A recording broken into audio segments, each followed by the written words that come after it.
Breaking news! Warship ng US dumating na sa West Philippine Sea. China biglang naalarma. Mga barko nito biglang sumugod sa West Philippine Sea.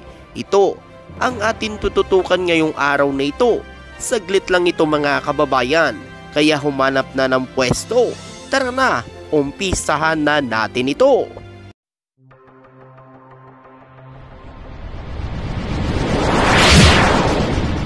Trupang Ilonggo, Please subscribe subscribe and like. and share. Ang aircraft carrier ng US na Carl Vinson ay nagsimula ng manong mag-drill sa South China Sea o sa West Philippine Sea kasama ang Philippine Navy. Kahapon lamang inihayag ng US Navy. Samantala, sinabi ng Chief of Japan ng Maritime Self-Defense Force sa kanyang bagong taon na matulumpati na ang serbisyo ay lalo pang magpapalaki sa mga pagsisikap nito kasama ang mga kalyado at kasusyo nito upang manabigate sa rumaragasang alon ng pandaigdigang mga hamon sa seguridad. Ayon pa nga umano, noong mga nakaraang taon lamang ay ginanap ang unang joint patrol ng US at ang Pilipinas habang nagsasagawa ng air patrol ang mga jet fighter ng Pilipinas at ng US. Namataan umano ang mga jet fighter ng China na nambamasid at sinusundan umano ang mga jet fighter ng Pilipinas at ng US. At ayon pa nga umano, sinalubong pa ng mga jet fighter ng China ang aircraft ng Pilipinas. At ayon naman umano sa ating Philippine Navy, habang nagsasagawa ng pagpapatrolya ang barko ng US at ang Pilipinas sa West Philippine Sea, namataan din umano ang mga barko ng China na umaaligi dito.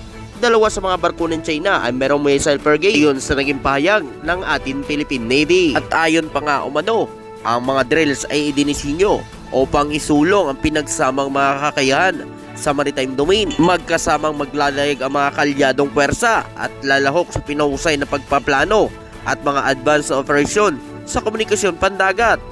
Tinatagap ng aming strike group ang pagkakataon na magsagawa ng mga aktibidad sa maritime, sabi ni Admiral Carlos.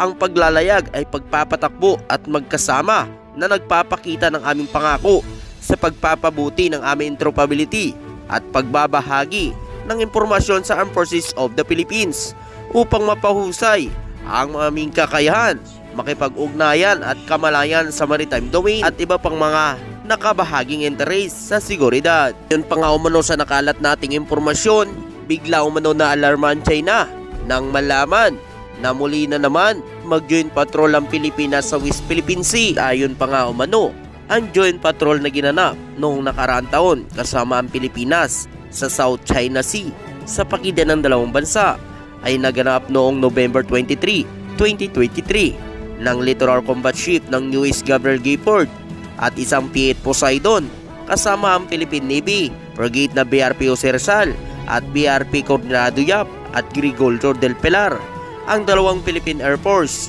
at ang fighter jet at isang P-8 Poseidon Sukhoi Tucano Light Attack aircraft kasunod ng joint patrol sa Pilipinas. Ayon pa nga umano sa nakalat nating impormasyon na mataan umano ang dalawang barko ng China na bumubuntot ito sa mga barko ng Pilipinas at ng US habang nagpapatrolya ito sa West Philippine Sea. At ayon pa nga umano sa nakalat nating impormasyon, ang mga barkong padigma ng China na namataan na nagliliman sa mga barko ng Pilipinas at US ay kilala bilang Guided Missile Destroyer na HP-174 at ang frigate na Huangshan 570, sinundan ng Alcaraz at ang kanyang kapatid na barko na BRP Gregorio del Pilar at ang BRP Davao del Sur, isang landing platform habang ang mga barkong Pilipino ay naglalayag sa formation para sa buong araw. Gayunpaman, hindi nakahadlang sa mga barko ang shadowing vessel habang nakipagtagpo ito sa US 7 Fleet para sa Joint Maritime Patrol. Grabe talaga ito ang bansang China mga kababayan. Bawat joint patrol na lang na ginagawa ng Pilipinas at mga kaalyado nito ay sinusundan ng bansang China. Parang takot na makapasok ang Pilipinas at mga kaalyado nito sa kanilang mga teritoryo. Samantala hindi naman ito lumalagpas sa kanilang mga teritoryo. Ito ay umiikot lamang ito sa West Philippine Sea at nagsasanay lamang ang mga barko ng Pilipinas at ang barko ng mga kaalyado nito sa West Philippine Sea. Pero bakit ang China laging naaalarma ayon pa nga umano para sa ikalawang disenyo ng Joint Maritime Patrol sa loob ng eksklusibong economic zone ng Pilipinas.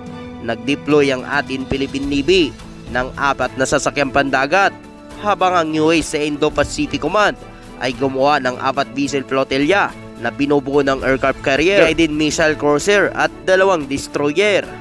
Nais na magkasanib na ehersisyo na matiyak ang tuloy-tuloy na pagsasama ng mga kakayahan sa parihong pagsubok sa mga diskarte at taktika at pamamaraan upang matugunan ang mga umuusbong na banta at hamon. Ayon pa nga umano, ang alyansa ay mas malakas kaysa sa dati na nagpapadala ng mensahe sa buong mundo at nagsusulong ng isang nakabatay sa mga patakaran ng internasyonal na kayusan, isang libre at bukas na Indo-Pacific region sa harap ng hamon sa region. Ayon pa kay General Romeo Bronner Jr. Ayon pa nga kay Pangulong Ferdinand Marcos Jr., ang mga pagpapatrolya ay isang collaborative effort sa pagitan ng Armed Forces of the Philippines at ng United States Indo-Pacific Command sa lugar. Ang mga kabuluhang hakbang na ito ay isang patunay ng ating pangako na palakasin ang interoperability ng ating puwersang militar sa pagsasagawa ng mga maritime effort, sabi ni Pangulong Ferdinand Marcos Jr. Ang magkasamin ng pagpapatrolya na ito ay bahagi ng isang serye ng mga kaganapan na nagpakasunduan ng Mutual Defense Board Security Engagement Board ng parihong mga bansa. So, kababayan, ano ang masasabi mo at makukomento mo dito sa mga naging aksyon ng China na pagliliman nito habang nagpapatrolya ang Pilipinas at ng US dito sa West Philippine Sea? Nasa loob pa ng ating eksklusibong economic zone na bansa. Ano ang makukomento mo sa bansang China at sa ginagawang air patrol ng Pilipinas at ng US dito sa West Philippine Sea? Sa iba pang mga balita,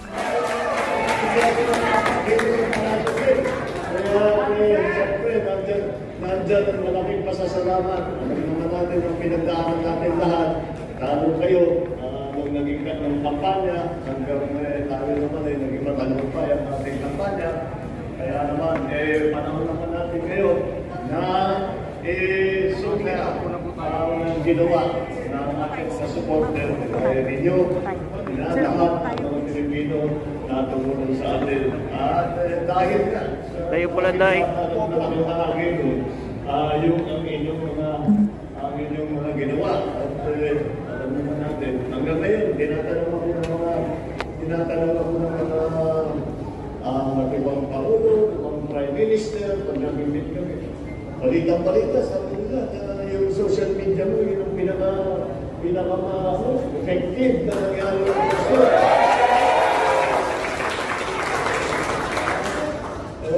Sabi ko, pag nakilala mo yung mga social media na tumutulong sa amin, talagang maintindihan mo kung bakit naging napaka-successful. Kaya maraming ulit na salamat. Nandito pa yung isa pang social media